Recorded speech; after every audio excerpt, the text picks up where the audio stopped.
Cyber जालसाज ठगी करने के नए नए तरीके इजाद कर रहे हैं। साइबर क्रिमिनल्स ने यूपी के डीजीपी प्रशांत कुमार के नाम का ठगी का नया नुस्खा निकाला है।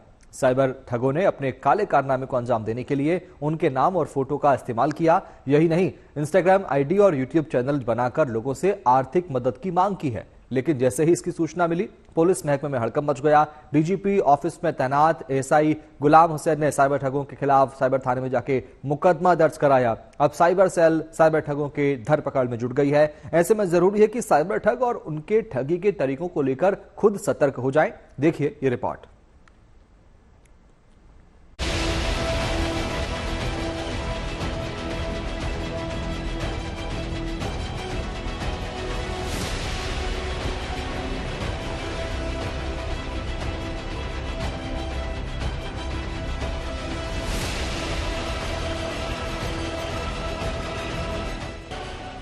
साइबर ठगों ने उत्तर प्रदेश के डीजीपी यानी पुलिस महानिदेशक प्रशांत कुमार के नाम से फर्जी यूट्यूब चैनल और इंस्टाग्राम आईडी बना डाला।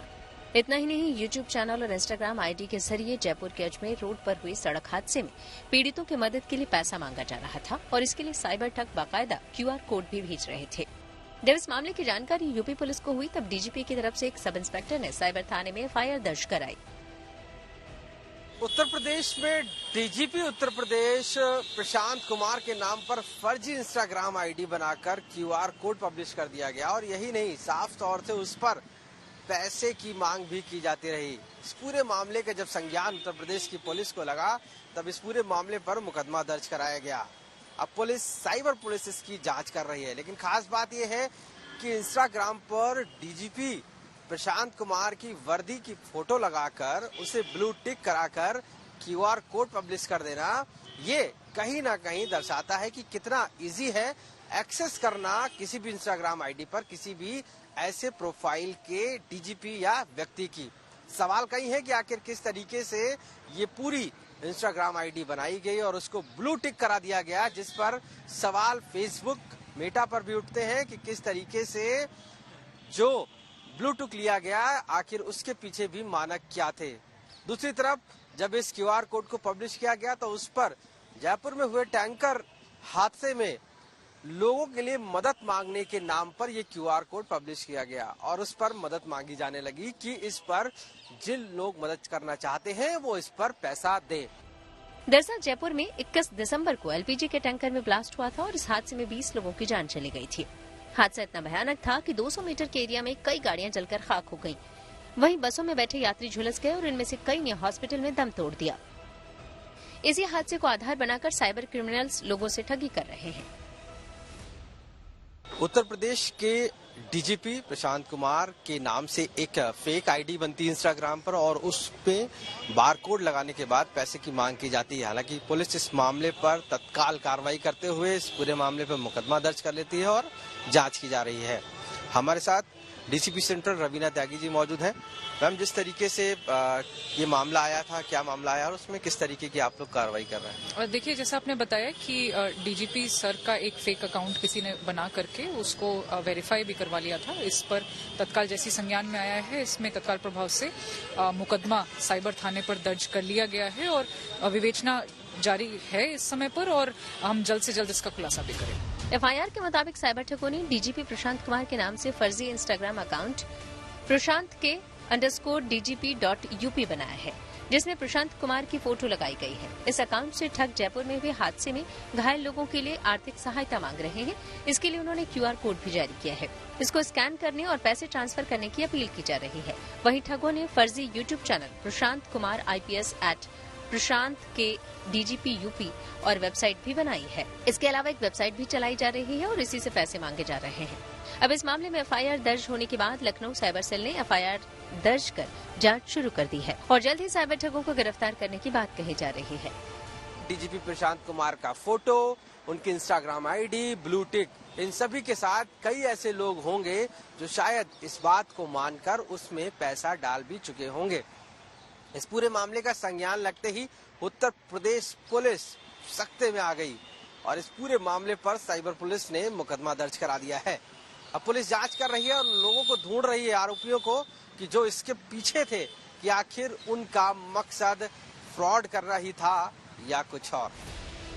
प्रशांत कुमार ने 31 जनवरी को कार्यवाहक डीजीपी का चार्ज लिया था। उनका कार्यकाल 16 महीने का यानी मई 2025 तक है। प्रशांत कुमार की गिनती मुख्यमंत्री योगी के भरोसेमंद अफसरों में होती है। वो बिहार के रहने वाले हैं और 1990 बैच के आईपीएस अफसर हैं। प्रशांत कुमार अब तक 300 से ज्यादा एनकाउंटर कर चुके हैं। चाहे लखीमपुर हिंसा, कानपुर दंगा हो या फिर अयोध्या में राम मंदिर में उमड़ी भीड़, सभी मोर्चों पर प्रशांत कुमार को भेजा गया।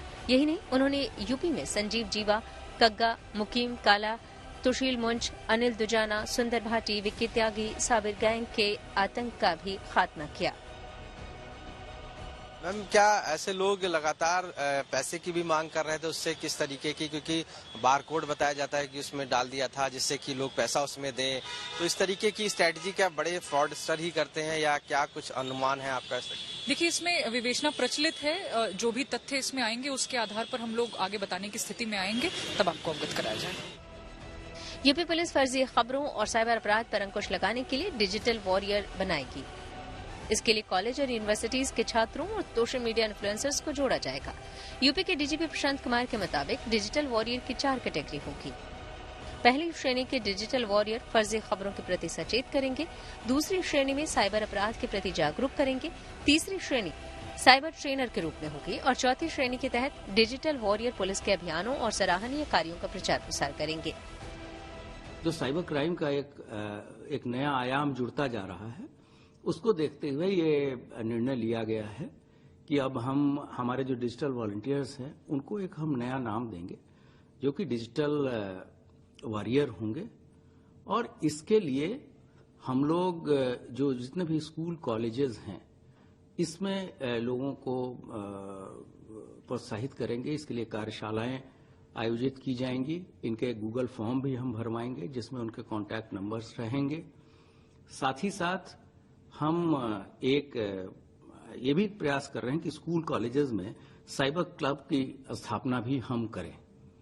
इस साइबर क्लब में जो वहाँ के जो डिजिटल वॉरियर्स होंगे वो एक वर्कशॉप कराएंगे जिसमें जो नए नए प्रयोग हो सकते हैं और जो नए युग के लड़कों में जो रचनात्मक चीजें उनके दिमाग में आ रही है कि कैसे पुलिस की मदद की जाए, कैसे साइबर क्राइम को रोका जाए।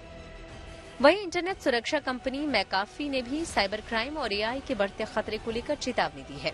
मैकाफी ने कहा है कि 2025 में साइबर सुरक्षा से जुड़ी कई चुनौतियों और खतरों का सामना करना पड़ सकता है। इन खतरों में डीप फेक, एआई संचालित फिशिंग, मैलवेयर हमले, क्रिप्टो घोटाले, नकली चालान घोटाले, ग्राहक सेवा घोटाले, लाइव डीप फेक वीडियो शामिल हैं। इससे साफ है कि जब साइबर क्रिमिनल्स के ठगी का पुलिस भी शिकार बन चुकी है तो आम आदमी के साथ ही क्या। ऐसे में जरूरी है कि साइबर ठग और उनके ठगी के तरीकों को लेकर खुद सतर्क हो जाएं और दूसरों को भी सावधान करने के लिए हॉर्न बजाएं। लखनऊ से आशीष श्रीवास्तव के साथ bureau report, good news today.